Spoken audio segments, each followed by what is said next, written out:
Okay, well, it doesn't look like I'm getting any more sleep tonight, so I thought I'd record a video. Here's an interesting thought to interrupt your special alone time. At least that's what I hope I'm interrupting.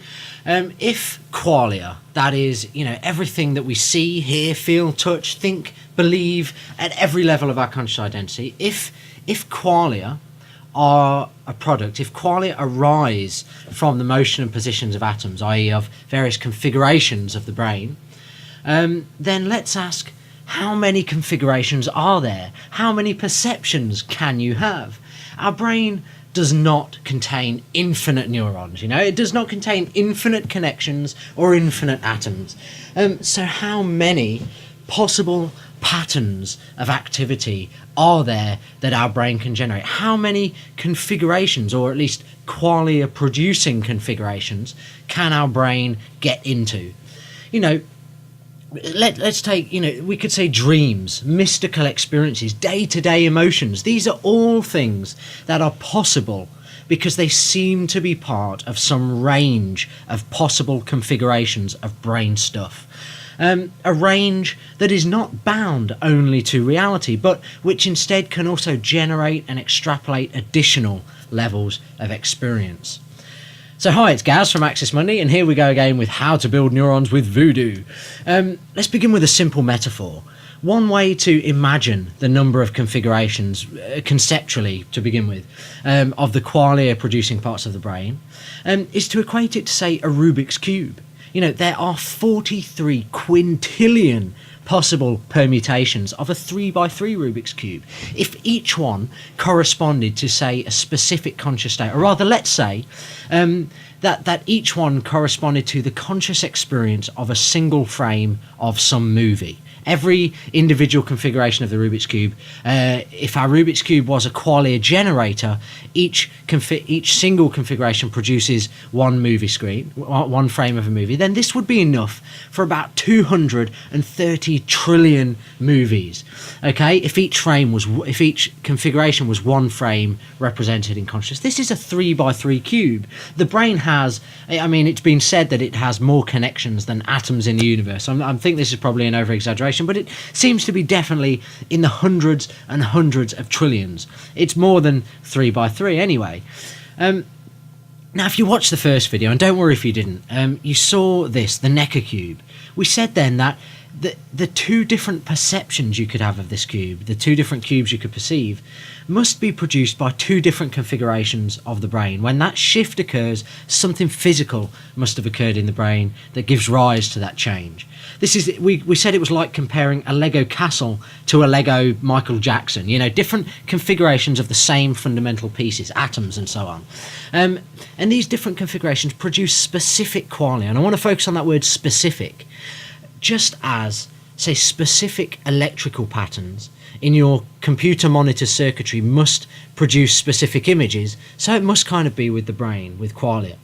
If you create the same pattern, you must get the same image. It's a causal relationship. Our monitors would be useless if 1 minute a string of information produced the image of a mountain on the screen, and the next that same string of information produced a ticklish squirrel. Our reality simulator, our qualia generator in the brain, must have a reliable relationship between its structure and the qualia or sensation that it produces. Now, we're not quite sure yet what level of the brain structure is important for creating qualia. Is it the quantum level, the atomic level, the level of individual neurons, or of massive neural connections, integrated information? We're still working on that. I'm hedging my bet, but let's not get into that. If the two perceptions of the Necker cube are two unique configurations of the brain's atoms, then just how many configurations can the brain be in? And what kinds of experiences are created by these possible arrangements, these possible configurations? Let's say that every unique conscious moment, and we'll say that's any moment that can be differentiated from some other conscious moment, any unique conscious moment must be produced by an equally unique configuration of whatever the important region of the brain is, whatever the qualia center of the brain is. Every unique qualia arises from a unique momentary physical structure. Again, let's use the movie scene thing. Imagine every frame of every movie you have ever seen. Let's try and kind of get an idea of how many possible configurations there are. Each movie frame would be a unique pattern of light leaving the movie screen, creating unique patterns of stimulation in your retina. This would create a unique stimulation along the optic nerve, and ultimately a unique stimulation in the qualia generator of the brain. This would force an atomic reconfiguration of the qualia generator, whatever that is, causing a unique pattern of synaptic activity which could only be associated with that qualia, with that visual experience, the visual experience of that movie frame. So, you know, there's already a lot of unique configurations just to represent the movies we watch. Although we said the trillions of movies that the Rubik's Cube could define. You know, I'm not going to watch that many movies. But we could take this whole thing a step further. What about the fact that we could stand anywhere on Earth and look in any direction? Moving our head just by a minor degree would create a unique sight. We could do this theoretically with any vantage point in the whole universe, and our brain would reconfigure based on the light entering our eyes. This is a bit of a conundrum. If the universe is infinite, then would we eventually exhaust the possible permutations of our Rubik's Cube? You know, the Rubik's Cube could only stand 43 quintillion locations before it runs out and can't actually produce any more qualia, produce any more unique qualia. So what happens then? Anyway, you know, this is already an unimaginable number, and we've just talked about reality. We could also mention all the crazy shit that comes along in dreams, or the things that we could imagine. This yet adds trillions more possible perceptions, which must be accounted for by additional possible configurations of the qualia center in the brain. Also, what about, say, I like this one just because it's interesting. What about your experience of internal dialogue? You know, that inner voice that chats shit to you all day long. Every syllable that enters your head is a kind of unique conscious experience. As you hear that voice in whatever way you do, each syllable or phoneme even is a unique momentary conscious experience, and each of these ceaseless utterances that go on all day long must arise from unique activity in the brain.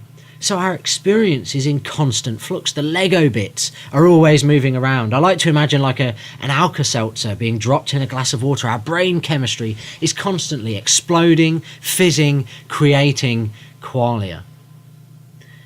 So there are many possible configurations, it seems. The total number of possible configurations would seem to represent the total number of experiences that we can have. And let's call this stupid number a name. Let's give it a name. Let's call it Q. Okay, so Q.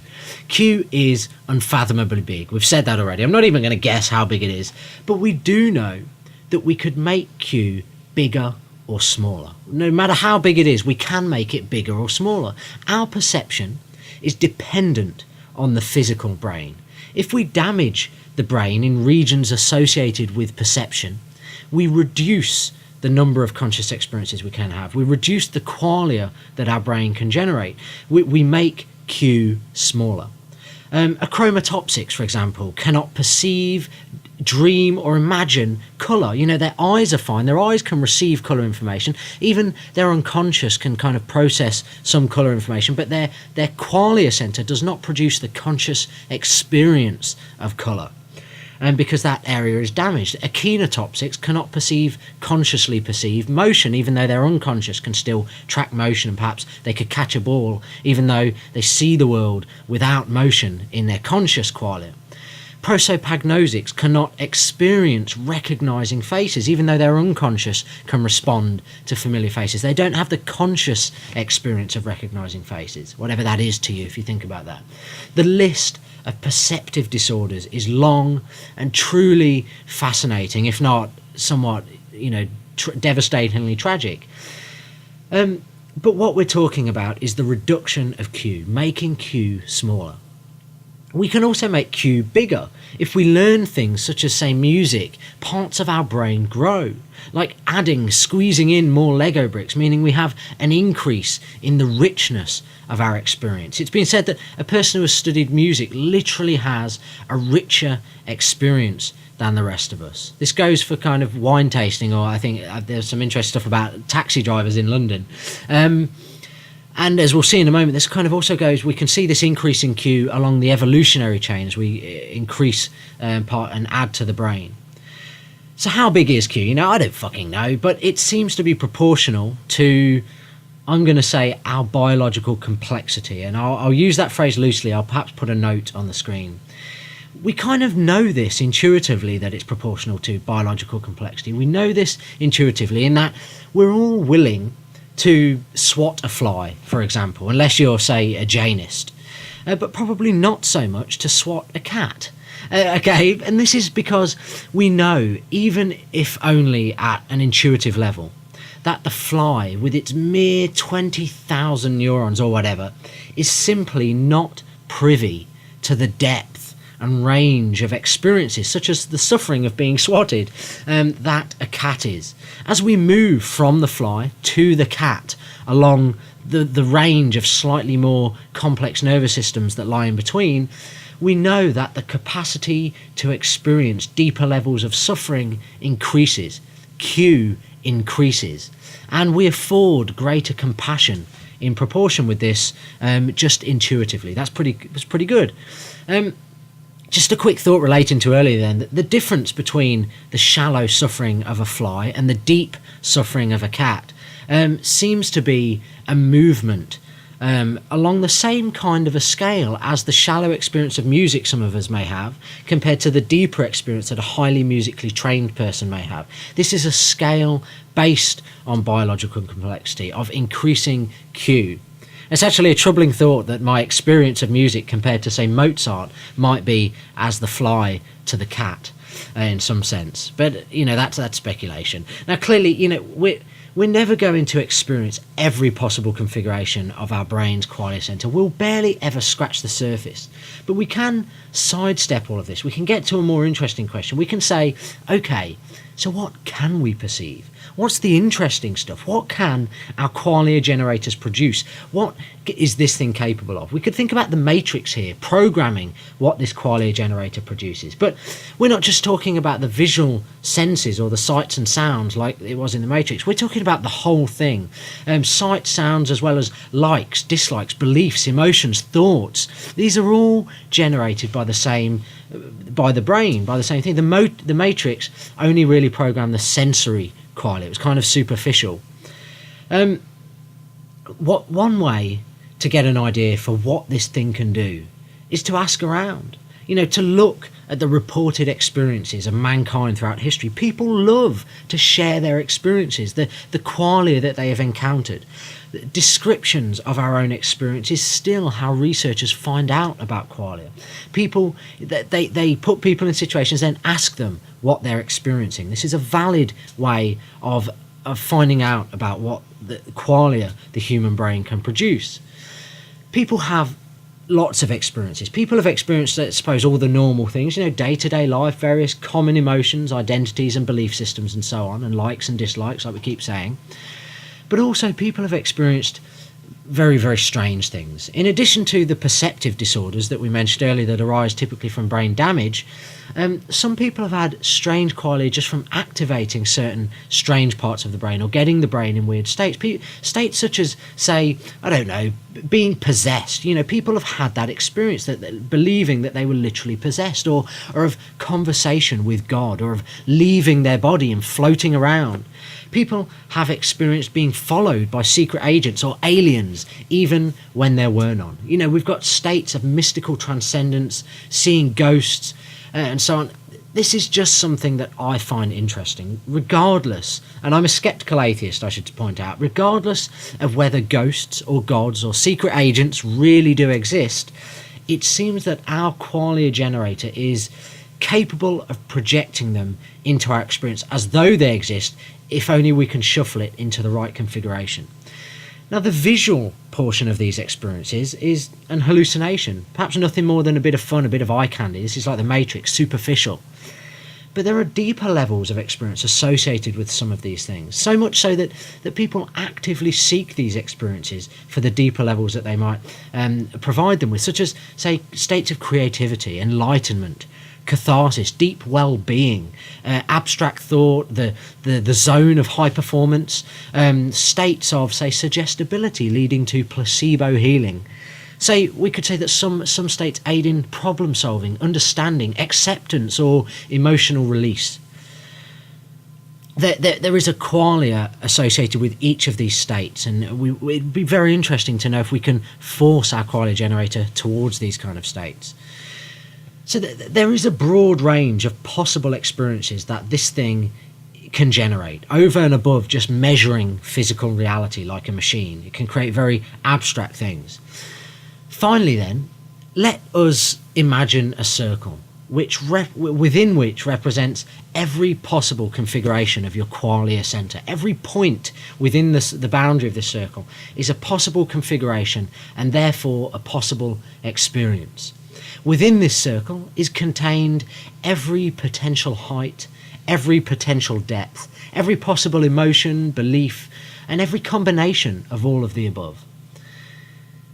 If we reduce or increase our biological complexity, then the circle shrinks or grows. There are other circles associated with vastly different nervous systems, such as those of animals, experiences we will never have because of huge differences in our basic neurological setup. But I'm led to wonder then, if this circle, let's say that this circle is the boundary of some great landscape, what is the scale of the region that I will ever explore in my lifetime? I will never experience what it's like to be, say, a fundamentalist Christian, right down to the depth of it, to have my qualia generator constantly producing the experience of being watched by God, or I've probably never experienced the qualia of loving pop music, or to think that my curtains are plotting against me. But nevertheless, I do have the biological capacity to do so if only I could rearrange the pieces, just create those new neural connections. These experiences lie within the range of possible permutations of my qualia generating Rubik's Cube that exists somewhere within my brain. So perhaps, the size of the region that I will ever explore is as small in comparison with the whole circle as is the Earth, situate within the heliosphere, or perhaps within the galaxy or the universe. I'll leave you with that thought.